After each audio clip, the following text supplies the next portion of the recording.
Steelseries. Seriously? So I bought an Aerox 3 wireless. This one is $100.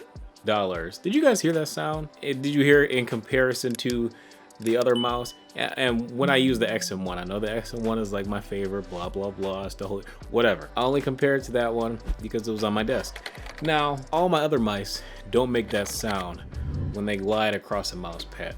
That is the most annoying thing I have ever used or experienced in a mouse, other than it being, you know, a G502, other than using that in general. But Steelseries, seriously, like this, what is the problem? I don't even know if it's the skates or what, but I can tell. I've had this mouse for like an hour and a half. I played a couple games with it. It performs fine. The sensor is fine. I had no issues with it. The wireless performance is good too. The Paracord even here. Let me show you guys the Paracord. So, I mean, Steelseries, you guys killed it. Like, look at this Paracord. So I will say it's not the most flexible Paracord, but it doesn't get in the way of like playing, surprisingly. Like if you have to charge while playing, it's actually pretty good. So I don't really mind the Paracord. I think the coating on it is probably what's causing it to be kind of stiff. But realistically speaking, like using it, even without a mouse bungee, was perfectly fine. But Steelseries, I don't know what the problem is, but like right here, it seems like the mouse feet, not only are they scratching on the mouse pad, but it's picking up a lot of the material from the mouse pad as well. That's not good at all. Like, please, I don't even know what you can do to fix it. Like, first of all, this design of the skates are not that great, and the glide is relatively smooth. So I don't really think it's the quality of the PTFE is the problem, but just the way that the skates are designed makes this mouse a complete miss for me, because I'm not sure if I will have this problem if I swap it out with aftermarket feet or what, but I don't really want to spend the money to find out, because I just paid $100 for a wireless mouse, and it's disappointing. I had high hopes for you guys. Like, I was like, all right, finally, Steelseries, I got a lightweight mouse, weighs 66 grams, which it just weighs 66 grams on the box. But on my scale, it weighs about 68 grams, just under 68 grams. So, you know, I can deal with the 2 grams. I'm not really tripping about that. And this is much better than everything else that they've released this year, last year even. But, yeah, problem number one, really major problem number one, is these mouse feet and the design of them, and I can see it catching material from the mouse pad. Horrible, absolutely horrible and unacceptable, especially for the price. Now, even at the $60 one, I'm sure they share the same mouse skate design.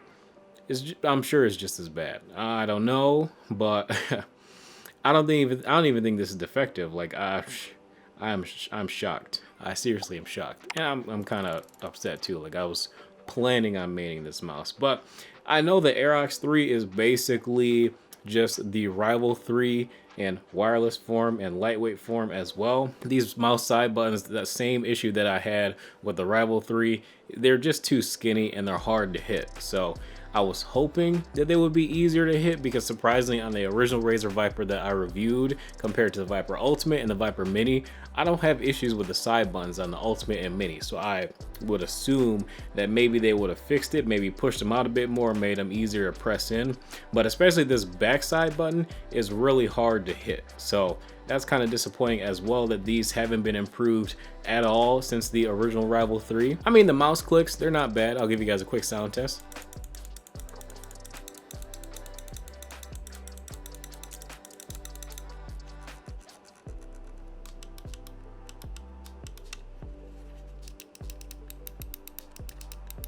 So I don't really think there's any problems with the sound of the mouse buttons, but just the quality of the, not really the quality, I take that back, but the ease of use of the side buttons, I'm not the biggest fan of. And other than that, I mean, I'm not gonna keep this thing. I'm not.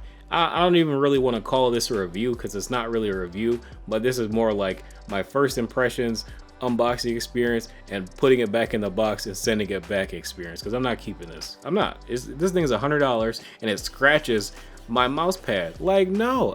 Right now I'm using my second favorite mouse pad. This is the Matrix Keyboards mouse pad, and I tried it on my Odin Zero Gravity and my Random Frank Pete mouse pad, and I have the same issue. Like, it's just unacceptable. I'm not gonna accept this.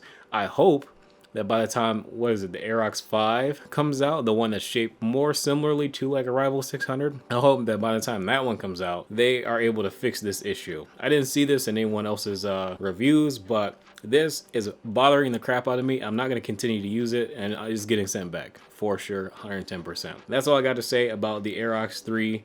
I'm not going to continue to use it. Absolutely not. It's going literally right back in the box and sent back to Steelseries because I'm not going to use it. And then, oh, last thing I'll mention, when I plugged it in the first time to update the software, or not the software, but the firmware on the mouse, it said that the firmware update failed. Like, I had to click some things on the screen, but let's just say that my mouse was basically bricked and it wouldn't do anything, plugged in or wireless. And then I had to plug in another mouse to be able to like click things on the screen to get it to do the firmware update and all that stuff.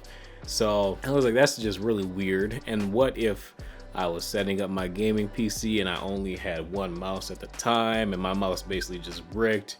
Would a restart fix it? I don't know. But that was just a little hiccup that I had come across while I was initially setting up the mouse and making sure that it was on the latest firmware. But yeah, that's all I got to say about the Aerox 3. Side buttons, no bueno. The mouse feet are pretty bad. The glide is good, but the scratchiness on the mouse pad is not good. Sent back, not worth $100. The $60 version, there's other mice that you can buy for $60 that are probably better. You guys are probably like, oh my god, this guy, he hates Steelseries. That's actually not true. I like Steelseries mice. I feel like the Steelseries sensors are really good. Like, in my opinion, the True Move 3 Plus on the Rival 600 was the best sensor, in my opinion, of all time that I've ever used on a mouse. And other sensors are good. They don't feel as good, but I'm waiting for them to basically put that sensor in a lightweight mouse with a nice paracord or wireless at this point and some quality PTFE feet that don't scratch my mouse pad. I will see you guys in the next one. Drop a like, subscribe if you guys are new, and yeah, Rocat Burst Pro review coming tomorrow or the next day. I'll let you know. See you in the next one.